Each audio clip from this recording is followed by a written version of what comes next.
Welcome everybody to the fourth day of 31 Days of Horror, and today we're taking a look at the 1971 film The Abominable Dr. Phibes. So this is directed by Robert Frost, who also did The Devil's Reign and the sequel to this film, Dr. Phibes Rises Again, which we have here from our video. As both of them were released by them. But that's nowhere near as good as this film. And yeah, this is a comedy horror. Clocks in at 94 minutes long. Stars Vincent Price, who I've seen in at least 58 other films. Easily one of the most prolific actors that I've seen anything from. And certainly one of the most prolific in terms of my collection as well.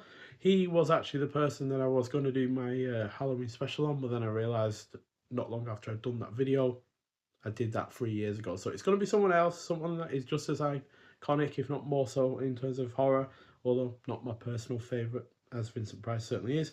But yeah, there's several of his films that still haven't had a Blu-ray release as far as UK releases go, like House on Haunted Hill, which I believe is in the public domain, so that might be why it's not been released on Blu-ray over here, as well as The Bat, Madhouse, and Cry of the Banshee.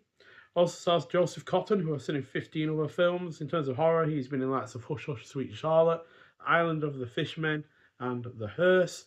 So after a team of surgeons botches his beloved wife's operation, the distraught Dr. Phibes unleashes a score of Old Testament atrocities on his enemies. So this manages to strike a near perfect balance between the genres of comedy and horror, while this is another film to feature a superbly performance from Vincent Price. It's easily one of my favourites from him, especially during this early 70s period. Although I'd say Theatre of Blood is slightly better than this one, but this is still really rather great in its own right. It also features a solid supporting cast. The music is not only great, but used really well within the plot. For instance, it's used really well in the first 10 or so minutes because there's no dialogue for those first 10 minutes. There's just a lot of music and a few scenes that play out with that music. So, yeah, the music needs to be good to, make up for the lack of dialogue. The production is lavish. The cinematography is excellent. It is well paced, has a tense finale.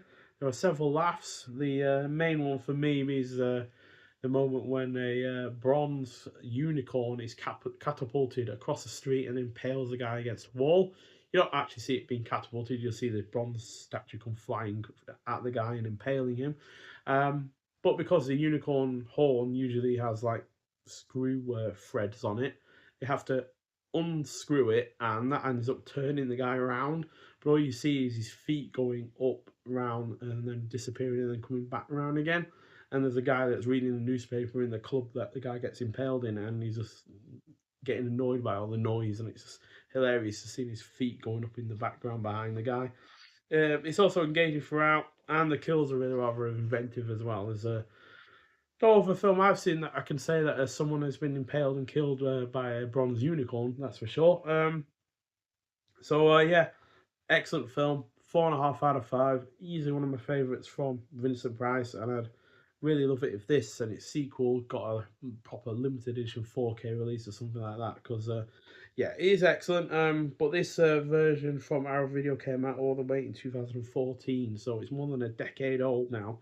And although it looks perfectly fine, does the job. You can see it, you can hear it, and all sorts. It could definitely do with a bit of restoration, as far as I'm concerned. But yeah, on this release, aside of the usual stuff, we have audio commentary by the director, audio commentary by the creator of Dr. Phibes, William Goldstein. Then Dr. Phibes and the Legal Gentlemen fondly recall a British horror classic. So that's Steve Shearsmith and Richard Pemberton, I think it is. And then you got the theatrical trailer on here as well. So yeah, it's just an excellent film, really, and one that I haven't revisited as often as I would like, because it does seem to get lost amongst other Vincent Price films. You know, the Poe cycle films. He did 7 of the Edgar Allan Poe films in the early 60s, and then you got his late 60s stuff like Witchfinder General and Tower of London, and then early 70s, you know, we've got Theatre of Blood, which, like I said, is better than this, but I'd rank them both side by side for different kind of reasons. But yeah, Theatre of Blood, when it comes to early 70s stuff, definitely gets brought up more than this, I feel. So yeah, it's well worth seeing. If you haven't seen it and you are a fan of Vincent Price or, you know, early 70s horror, then I would recommend it. But nonetheless, if you have seen it, I'd like to hear your thoughts on it. But thank you for watching, and I'll see you in the next one. Bye.